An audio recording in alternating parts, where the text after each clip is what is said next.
Hi කොහොමද ඉතින් ඔයාලට ඔන්න මම අදත් ආවා මායි බබයි මොනවද කරන්න කියලා ෂෙයා කරගන්න ඔයාලත් එක්ක. බබා නම් තාම නිදි.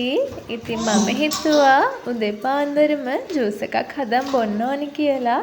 ගස්ලප් ගෙඩියක් තමයි ගෙදර තිබ්බේ. ඒකෙන් මම ඉතින් ජූස් එකක් හදාගත්තා.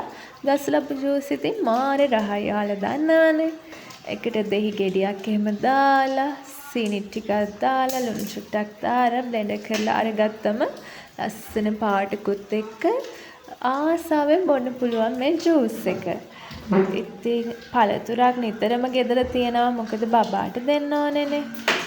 මම නම් පළතුරු වලින් ගොඩක්ම ආස ගස්ලප් වලට. ඔයාලා මොනවද ආසම කියලා කමෙන්ට් එකක් දාන්නකෝ.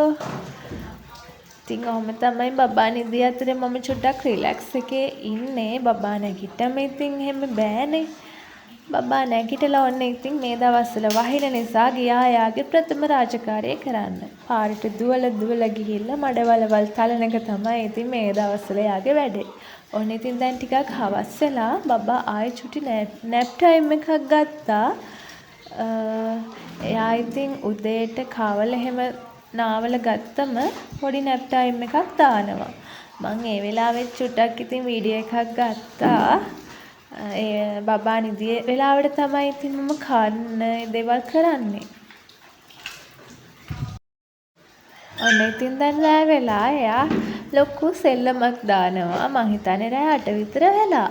එයාට නම් නිදාගන්න පාටක් නෑ. මොකද දවල් නිදාගෙනනේ ඉතින් ටිකක් රෑ වෙලා තමයි දොයි යන්නේ. එහෙනම් ගිහින් එන්නම්. බයි බයි.